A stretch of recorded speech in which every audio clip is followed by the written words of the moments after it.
All right, so we've got quite a bit to unpack here. A lot of information coming out of New Orleans, and well, it's heavy stuff. A real tragedy to start the year. Yeah, definitely a tough We're one. going to be taking a deep dive into, what we know so far about this attack. We've got a stack of eyewitness accounts, official statements, and of course, news reports coming in from all over. Trying to get the full picture. Absolutely. We really want to understand what happened, try to sort out fact from speculation, and, maybe see what bigger issues this whole thing brings up. Right, because this isn't just a one-off event. There are implications here that go way beyond this one incident. Exactly. So let's jump in.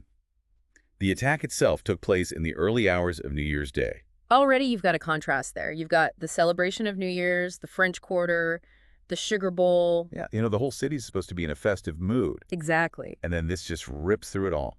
It really does. And the fact that it happened on Bourbon Street, I mean, that's not just any street. It's the heart of the French Quarter. It's iconic. Right, and packed with people, especially on a night like New Year's Eve. And with the Sugar Bowl happening, you've got people from all over the country, even the world, who are there to celebrate.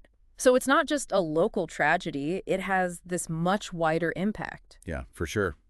So around 3:15 a.m., this vehicle comes barreling down Bourbon Street, and I mean barreling. Witnesses describe it as going at a really high speed. Deliberately plowing into the crowd. Yeah, the latest reports we have say 10 people were killed and 30 were injured. It's just awful. The kind of thing you never want to imagine happening, but unfortunately it does. It does, and it's hard to even wrap your head around it. We actually have an account from someone who was there, a man named Whit Davis. He was leaving a nightclub just as the attack happened. Being right there in the middle of it must have been terrifying. Yeah, he described it as pure chaos. People screaming, running for cover. His club actually went into lockdown for a while. Smart move. In that kind of situation, you just don't know what's going on. Right, better safe than sorry. When they finally came out, Davis said he saw bodies on the street and paramedics treating the injured. Just a devastating scene. You know, it makes you think about the psychological impact on the survivors. Yeah, it does. That kind of trauma, witnessing something like that, Mm-hmm. it must stay with you. I mean, I remember one time I was in this crowded market and suddenly the lights went out. Total darkness. It wasn't anything like this attack, but that feeling of sudden fear, the not knowing, it's definitely something that sticks with you. Absolutely. Your mind goes to all sorts of places in those moments. It really does. And then, on top of the horror of the event itself, you have the official response, which makes it clear this wasn't just some random accident. The mayor immediately called it a terrorist attack. And the police commissioner was very clear in saying this was intentional. Yeah, no ambiguity there. Not at all. And then you've got the FBI leading the investigation, which is now a terrorism investigation. They've even found what they believe could be an improvised explosive device at the scene. An IED. Wow.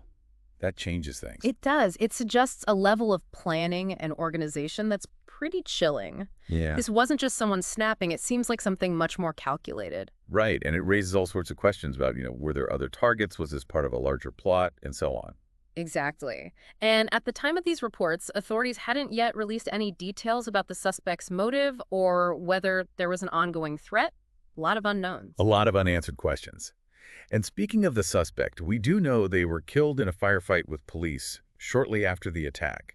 2 officers were injured, but thankfully, the reports say they are in stable condition. That's good to hear. But still, so much uncertainty. Yeah, it's a really unsettling situation. I mean, you've got this major event, the Sugar Bowl, about to happen, and now there's this added layer of fear and anxiety. And it puts the authorities in a really tough spot. Do they cancel the game? Do they risk more potential attacks? Well, they did go ahead with the Sugar Bowl as planned, but they did beef up security significantly. Understandably so. You have to find a balance. You can't let fear paralyze you, Yeah, but you also can't ignore the very real danger. exactly. It's a tough call.